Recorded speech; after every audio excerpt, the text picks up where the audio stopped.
From 1932 to 1933, the Ukrainian famine, also known as the Holodomor in Ukrainian, the Great Hunger, or the Ukrainian Genocide, occurred, being one of Ukraine's worst periods of suffering in its most recent history, in its modern history.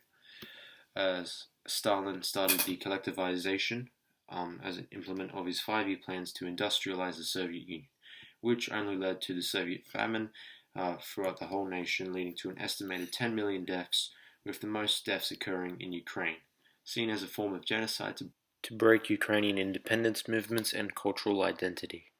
The communist dictatorship under Stalin implemented a policy of collectivization by which all farmers had to give up all their harvest to the government and couldn't possess anything for themselves.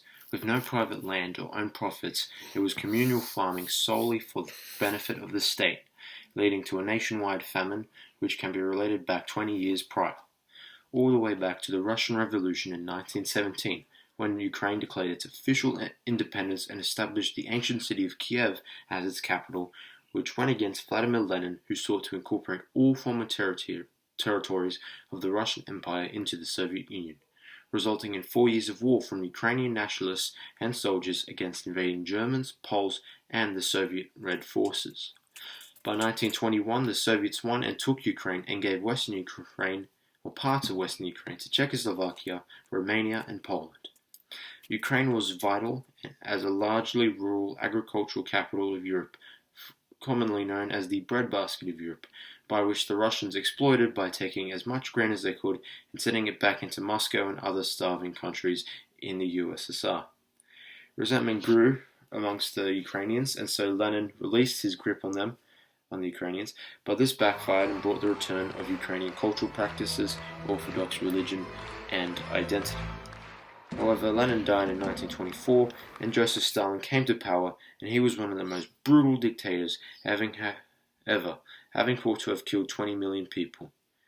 He was not going to tolerate Ukrainian identity.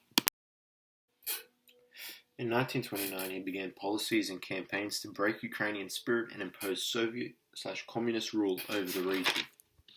As a result of this, 5,000 Ukrainian scholars, scientists, cultural and religious leaders were arrested and falsely accused of planning a revolt. Many were shot or enforced into hard labor in Siberia. Kulaks, which were peasants who lived fairly well off as a result of the emancipation of serfs under the Tsars 40-50 years prior, basically farmers who owned lots of land and could afford labor and land. They were seen as a threat to communism, and under Stalin's collectivization were exiled, killed, or arrested in the millions. As Ukraine was a very reliant farming nation, with 80% of its population being farmers or kulaks, Stalin saw this as a threat to the revolution and implemented harsh action. In 1929, Stalin stated in a public speech on the 27th of December, "Now we have the opportunity to carry out a resolute offensive against the kulaks, break their resistance, eliminate them as a class." Many Ukrainian kulaks were deported, exiled, and shot. Exact numbers aren't known, however, according to Soviet records, 389,521 kulaks died in labor camps from 1932 to 1940 throughout the Soviet Union.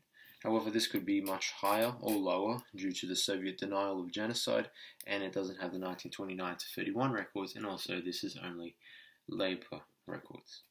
Nonetheless, the Ukrainian famine or genocide isn't based off the kulaks, but rather the decimation of the Ukrainian people by Soviet policy failure, which is what the Soviets claimed.